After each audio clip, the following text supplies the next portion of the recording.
El corazón del ser humano es el mismo en todas las personas. El mismo. Nosotros tenemos el mismo corazón que un judío del siglo I. El mismo. Un judío del siglo I no tendría las tecnologías que tenemos hoy en día, los móviles, los automóviles, el internet, pero sí tenía los mismos deseos, las mismas pasiones, las mismas envidias, los mismos gozos, la misma felicidad, el mismo llanto, la misma aspiración en la vida. Había gente que se dedicaba al mercado, había labradores en el campo, había negociantes, había tesoreros, había prostitutas, había vino, alcohol, la gente se embriagaba, porque el corazón del ser humano es el mismo. Y los deseos y las pasiones del ser humano son las mismas, por muchos miles o cientos de años que pasen. Y los puntos en común que tenemos todos son los mismos. Y la mayoría de las circunstancias que nos llevan a una situación en concreto son las mismas. Y además es tan poco original que ya lo hizo Satanás con el primer hombre. Fíjate si es antiguo. Y está tan bien hecho que le sigue funcionando. ¿Y qué es lo que hizo Satanás con Adán y Eva, con los primeros hombres? Los tentó. ¿Y con qué los tentó? ¿Con qué tentó Satanás el corazón del hombre? Con la seducción. Le enseñó una manzana agradable, dice la palabra, a la vista.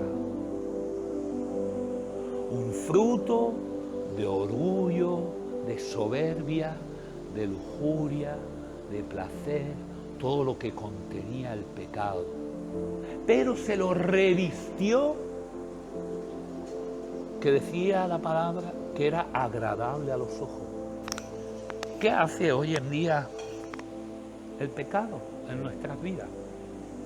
Se reviste como un regalito de papel celofán y te seduce. ¿Y con qué te seduce? Te seduce con el dinero, te seduce con la lujuria y las pasiones y el placer. ¿Con qué te seduce? Con el reconocimiento social y la palmadita en la espalda. ¿Con qué te seduce? ¿Con el poder sobre otras personas? Y todo eso nos lleva irremediablemente a una situación de caer en ese pecado y de practicarlo. Pero ¿qué pasa? ¿Qué dice la palabra? Que la paga del pecado es muerte. O sea, lo que te va a dar al final el pecado, lo que te va a retribuir, con lo que te va a pagar, lo que te va a devolver la práctica de esos hábitos, es muerte. Es enfermedad, esclavitud y muerte. Y lo hizo con los primeros hombres y lo hace con nosotros hoy en día. Y lo que al principio es una seducción y produce placer, o te eleva el orgullo, o te sube la autoestima a lugares insospechados, poco a poco te va metiendo en un círculo vicioso del que cuando empieza a llegar la paga y empiezan a llegar las consecuencias, empieza a llegar esa enfermedad, ese sufrimiento, esa esclavitud, esos conflictos y esa muerte, entrecomillada, no puedes dejar de hacerlos porque estás esclavo, porque has caído en la trampa. Y ahora es como el ratoncito que persiguiendo el queso porque huele muy bien y porque sabe muy bien y porque gusta comerlo, se ha metido en la ratonera y la puerta ha hecho así, ¡clac! Y se ha cerrado. Y ahora, ¿cómo sales, mi amigo ratoncito? ¿Cómo sales de ese círculo vicioso que no puedes romper? Y yo quiero abandonar las malas prácticas, y yo quiero alejarme de esta esclavitud, y yo esto no lo quiero más. Pero parece ser que irremediablemente vuelves a repetir lo mismo, los mismos errores. Y hoy me decía un paciente, es que no puedo evitarlo, es que cuando me da la tentación, cuando me pega el tirón, no puedo evitarlo. Y ya lo dice Pablo en las Escrituras, ¿cómo queriendo yo hacer el bien, lo que sale de mí es el mal? No puedo evitarlo. Claro. Y yo lo he experimentado en mis propias carnes, ¿sabes? Pero el mismo Pablo dice, qué desgraciado soy. Y dice, Dios mío, tú sabes que amo tu ley con todo mi corazón. Pero cuando quiero hacer lo bueno, es lo malo que sale de mí. Y he descubierto que es que hay una ley, que mi cuerpo está atado al pecado. Y entonces es una ley natural de mi naturaleza caída que me tiende a pecar, aun no queriendo yo. Estoy atado a esa ley natural. Pero, Dios mío, tú sabes que dentro de mi corazón yo te amo. Por lo tanto, no tengas en cuenta esa caída. Pero qué desgraciado soy, dice Pablo. ¿Quién me librará de este cuerpo que me lleva a la muerte? Y eso mismo llega un momento en nuestras vidas que nosotros lo decimos. Lo mismo que hace 2000 años, decía Pablo, porque el corazón es el mismo y las prisiones del alma son las mismas. ¿Quién nos librará de esta naturaleza caída que nos lleva irremediablemente a practicar el pecado? Y dice Pablo, menos mal, nuestro Señor Jesucristo, que Él rompe las cadenas, rompe el círculo vicioso que nos atenaza y nos abre la puertecita de la ratonera. Gracias, Señor Jesús, que por tu sacrificio en la cruz es sobrado este perdón de pecado que nos liberta, que rompe las cadenas y por el cual podemos salir victoriosos. ¿Quién no tiene un amigo, un conocido, o se ha enterado de alguien que haya muerto a causa de sus malos hábitos? Muerto de sida en los años 80, de cirrosis actualmente, de tuberculosis galopante, de accidentes automovilísticos, de suicidio, o muerto en vida, que también es quizás la peor de las muertes. ¿Cómo vamos a romper entonces, si no a través de Jesucristo, ese círculo? Yo tenía, porque ya ha fallecido, un familiar mío que era una monja de clausura. Y recuerdo que yo de jovencito, yo fui 2 veces a visitarla, pero la primera vez que fui fue en el convento de las Clarisas, en Sevilla, y nos abrió la Madre Superiora el torno, abrió el torno, asomó la cabeza. Familiares, sí, esperen que ahora les abro, que tengo que avisar a las hermanitas y a la hermana a la que vienen a ver. Entonces, pasado un rato, nos abrió el portón, entramos por un pasillo muy lúgubre, muy sombrío, muy estrecho, y al final, a mano izquierda, había como una pequeña salita en la que había unas sillas y unos pequeños taburetes para sentarnos, y enfrente una reja con barrotes muy gordos, y detrás una cortina, un velo que tapaba al otro lado de la estancia. Y pasado unos minutos apareció mi familiar, esta tía mía, y descorrieron la cortina. Y la imagen que yo tuve de ver a este familiar mío detrás de los barrotes, sabiendo que ella era monja de clausura y que no podía salir del convento, fue muy impactante para mí. Y entonces yo le dije, ay tía, me causa tanta impresión verte detrás de los barrotes. ¿Y sabes qué me contestó ella? Me contestó, no te dé pena, Antonio, porque realmente quien está detrás de los barrotes eres tú. ¿Por qué? Porque ella era libre en su alma, libre de las pasiones del alma, libre de los deseos, libre de las esclavitudes, libre de todo lo que nos atenaza en el mundo, de esta sociedad de mercadeo y de consumo por consumo.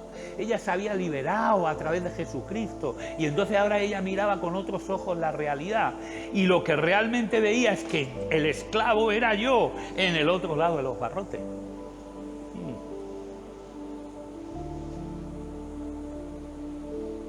¿Quién nos puede libertar? Jesucristo nuestro Señor. Pero ¿quién es Jesucristo? ¿Quién es la persona de Jesucristo? Porque quizás tendremos algunas nociones por nuestra cultura católica y bueno, la tradición, nuestra familia, nuestra casa, y tenemos una leve idea, el catecismo, lo que estudiamos cuando éramos jóvenes y cuando éramos pequeños. Pero realmente, ¿quién es Jesucristo?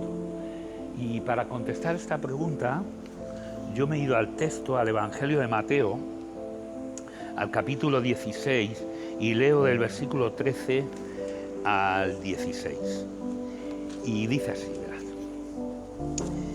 Dice, cuando Jesús llegó a la región de Cesarea de Filipo, les preguntó a sus discípulos, ¿quién dice la gente que es el Hijo del Hombre?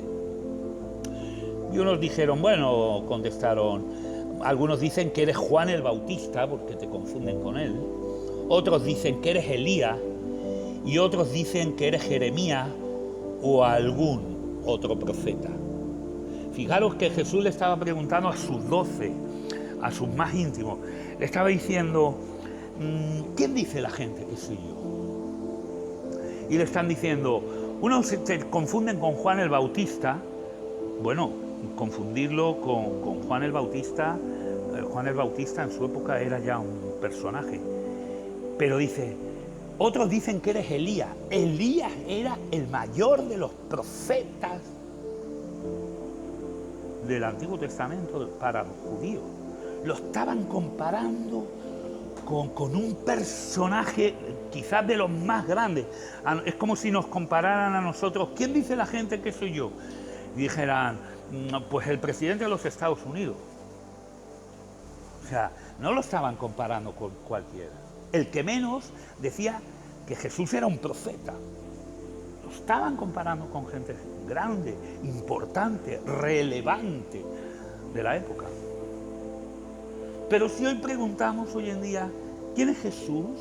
¿Quién dice la gente que es Jesús? Si yo saliera a preguntarle a la gente a la calle, ¿quién dice usted que es Jesús? Yo he escuchado de todo. Yo he escuchado un hombre bueno, una figura histórica que marcó un hito en la historia de la humanidad, un antes y un después. De hecho, vivimos en el 2020 después de Jesucristo. Una figura histórica, un hombre muy bueno.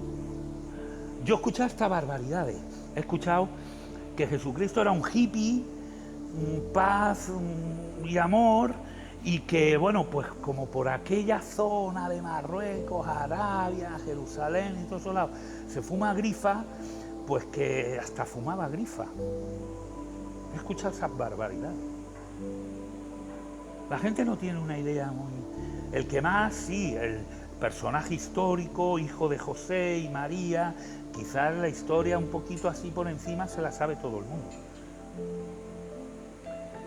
No lo comparamos ni siquiera, hay gente que no lo compara ni siquiera con lo que hemos dicho, ¿no? Un personaje que marcó un antes y un después en la historia de la humanidad. Ese es el que más. Y eso es lo que tiene que escuchar Jesús, que dice la gente. Pero Jesús va cerrando el círculo de preguntas porque quiere llegar a un punto clave. Y entonces ahora la siguiente pregunta que le hace a los discípulos es, leemos en el versículo 15. Entonces volví a preguntarles, ¿y ustedes quién dicen que soy yo? Está bien, la gente me compara con personajes muy relevantes, pero ¿y vosotros? ¿Quién decís que soy yo? Y ahí nadie contesta. Y pasado unos segundos sale Pedro, el impulsivo de Pedro, dice, Señor, tú eres el Cristo, el Hijo del Dios viviente. Y Jesús se queda así mirándolo y dice, wow, Pedro, ¿quién te ha dicho eso? Eso no sale de ti, eso no sale de carne ni sangre, dice la palabra, no sale de un ser humano, eso es revelado por mi Padre, es revelado por el Espíritu de mi Padre, que te hace decir eso con esa autoridad, Pedro. ¡Wow! Pietro,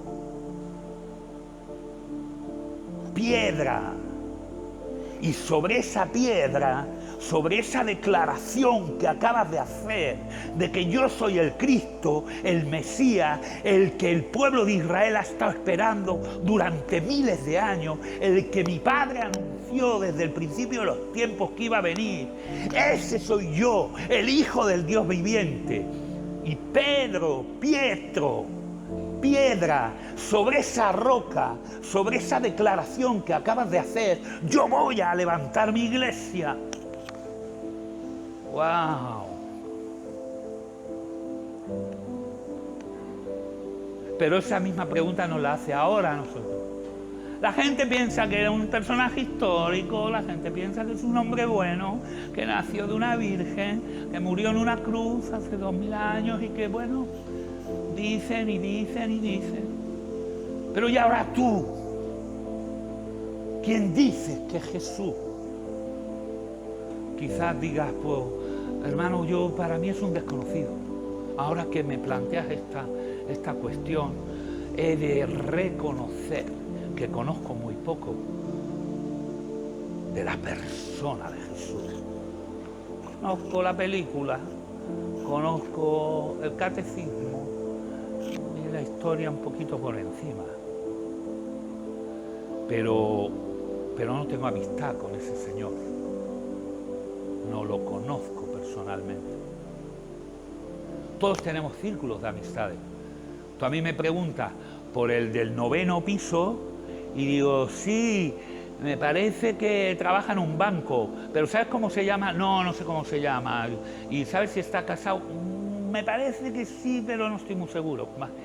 ¿Y al del 6º, lo conoces? Ese se llama Rafa. Sí, ese tiene 2 niños. ¿Y al del 4º lo conoces? Sí, hombre, conocemos al matrimonio. Él se llama Manuel, ella se llama Elvira, tienen 3 niños, sabemos que es su trabajo y tal. Y al del 2º lo conoces, hombre, a eso sí, de hecho veraneamos en el mismo sitio y nos conocemos de hace muchos años, pero salimos a cenar. ¡Ay, ay, ay! Entonces, ¿qué conocimiento, qué nivel de conocimiento tienes tú de Cristo? ¿Quién es para ti Cristo? ¿O reconoces que te acabas de topar con esa realidad de que Jesucristo es el Cristo, el Mesías, el Hijo del Dios viviente? Escucha, que estos son palabras mayores. El Hijo del Dios viviente.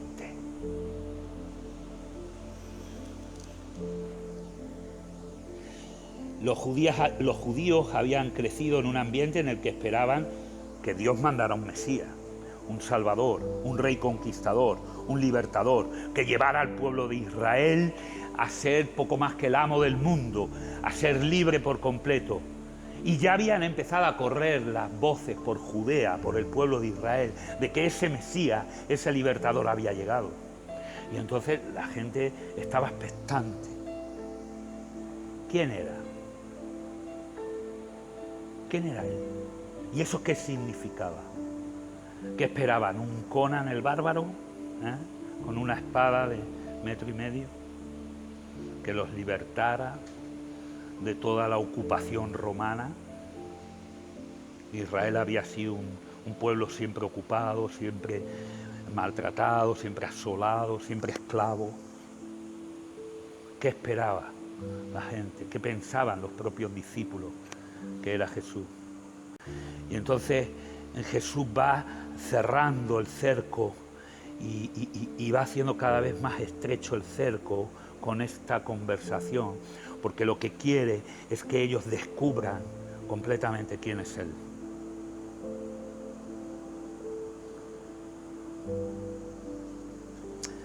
Y claro, acompañar a un Jesús en el triunfo, en la liberación, en la restauración de nuestras vidas, en los milagros, en las bendiciones, en todo lo que recibimos de Él. ¡Aleluya! Eso es fácil, eso es gozoso, eso no lo desecha nadie. Un milagro en tu vida, una reconversión, una libertad, un rompimiento de ese círculo, eso no lo desecha nadie.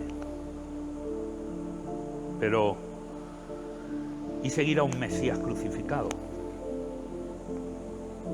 ¿Y seguir a ese libertador en el que tú tenías todas las esperanzas puestas y resulta que aparentemente ha sido vencido? Porque lo han matado y lo han crucificado. Y seguir apostando por Él y acompañarlo a la cruz, con todos tus sueños rotos, con todas sus expectativas rotas y con todo el peligro que eso significaba y significa. Eso no está todo el mundo dispuesto. Y de hecho a Cristo lo dejaron solo en la cruz. Tan solo su madre María Magdalena y Juan, el apóstol amado, porque era un jovencito de los niños. Seguir a un Mesías y a un Mesías crucificado realmente es lo que nos autoidentifica como cristianos, lo que nos da luego fuerza para aceptar nuestro propio dolor, nuestras propias capacidades, nuestros propios sufrimientos. Yo que decía el otro día, se burlan de mí, porque yo soy un personaje público, soy un personaje que me expongo, soy un personaje que trabaja con vosotros, que os mete las manos, que intenta sanar las heridas, curar, corregir, y entonces me expongo mucho. Y a mí se me critica, se me murmura, se burlan de mí. Pero cuando yo me entero de eso, que ya por supuesto lo doy por hecho, yo digo, pero si crucificaron a mi Señor, a mi propio Señor, al Cristo, al Mesías, al Hijo del Dios viviente, le escupieron, le golpearon, le abofetearon y lo crucificaron en un madero. ¿Qué no harán conmigo? Y yo no puedo soportar la crítica, no puedo soportar la murmuración, no puedo soportar la burla, no puedo soportar el despecho, no puedo soportar el desprecio. Si yo sigo a un Cristo que lo crucificaron, y ese es mi Señor, ese es mi modelo de hombre, ese es mi modelo de persona, a Él me quiero parecer, porque es el hombre perfecto.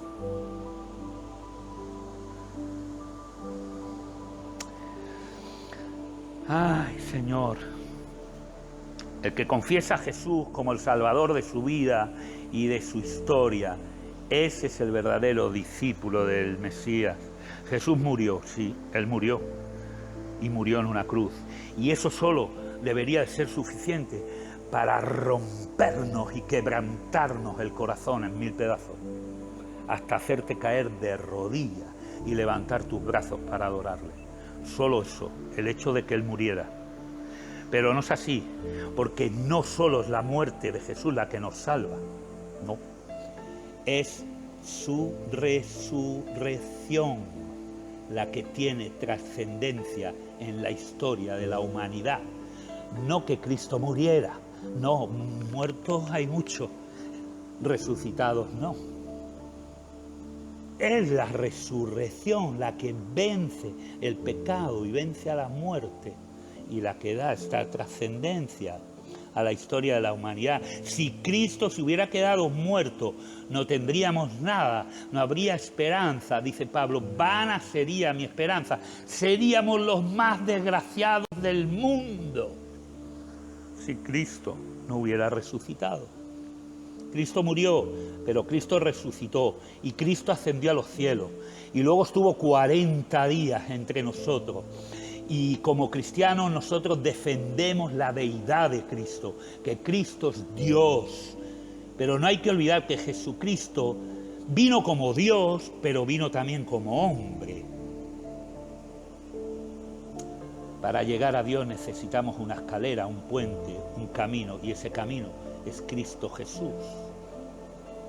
Porque solo hay un Dios y un mediador entre Dios y los hombres, Cristo Jesús, por la misma condición de que es todo hombre y todo Dios. Por eso se hace mediador. Por eso nos abre el camino a los hombres, porque Él es todo hombre. Y tenemos acceso a Dios, porque Él es todo Dios. Ahora viene lo bueno. Ahora es Jesús mismo el que te va a decir, el que nos va a decir quién es Él. Y yo he estado indagando un poco y no he encontrado pasaje más excelso y más bonito y que describa tan fehacientemente quién es Cristo. Y esto se encuentra en el Salmo 24. Verás.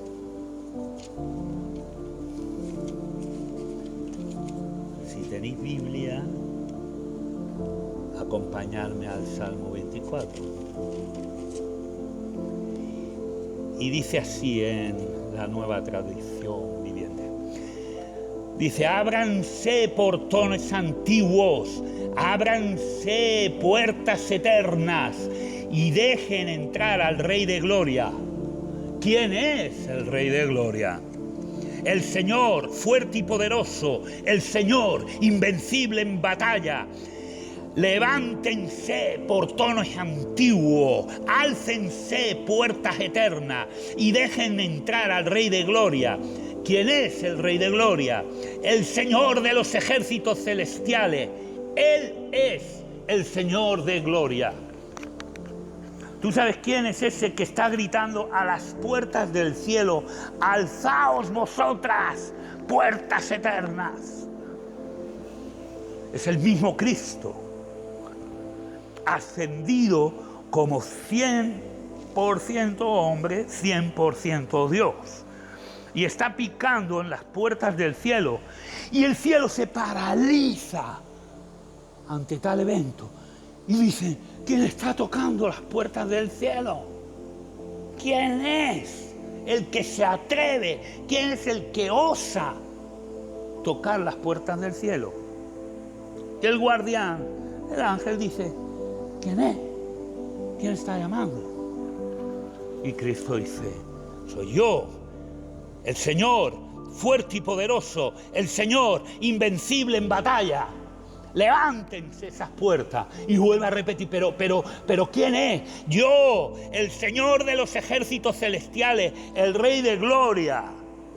El Señor de los ejércitos celestiales. ¿Qué batalla no va a poder ganar? Si ganó la batalla de la muerte está vencida.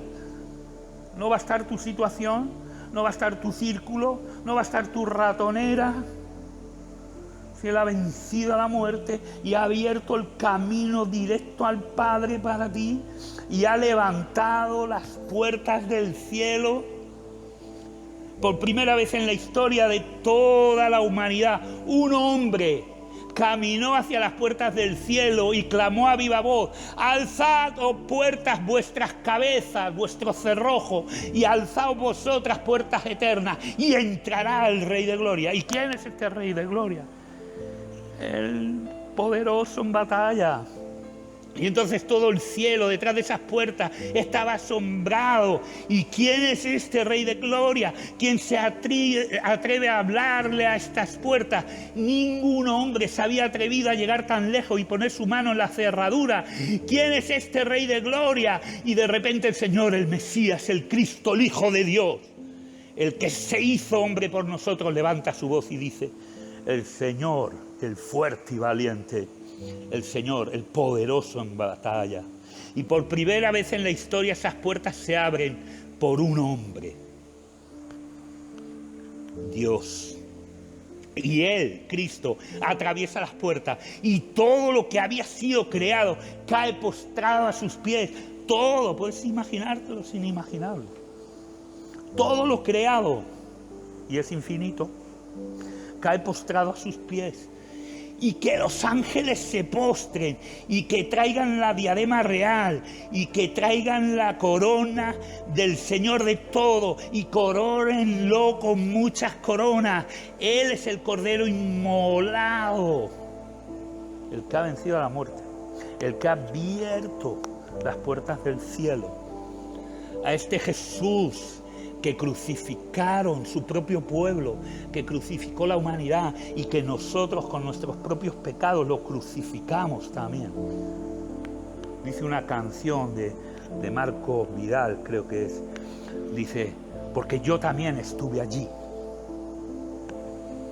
porque yo también clavé los clavos, porque yo también le puse la corona, porque cuando pecas lo estás haciendo. Y dice: Dios lo ha hecho, a este Cristo que nosotros crucificamos, Dios lo ha hecho tanto Señor como Cristo de todo. Y ahora no pienses que yo te voy a preguntar que si quieres hacer a Jesús el Señor de tu vida, porque eso es la pregunta más absurda que hay. ¿Sabes por qué? Porque el Señor ya es Señor de tu vida. Porque Cristo ya es Señor de tu vida.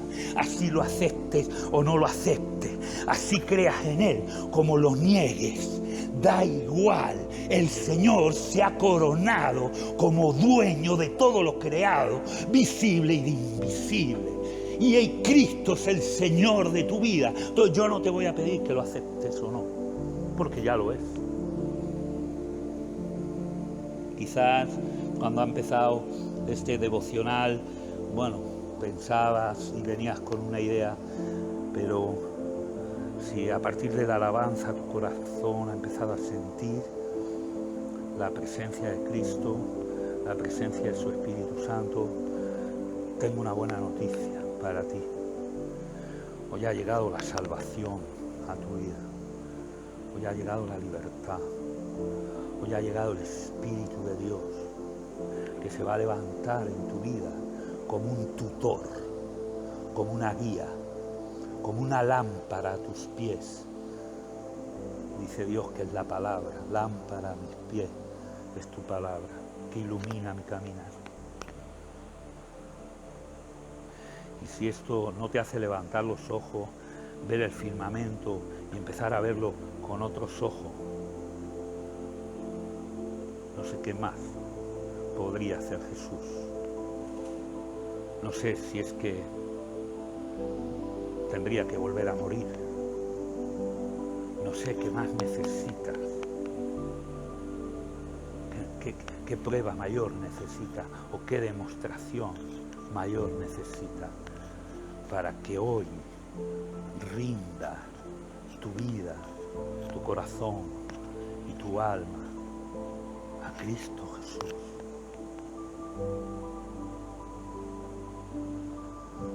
Vamos a orar.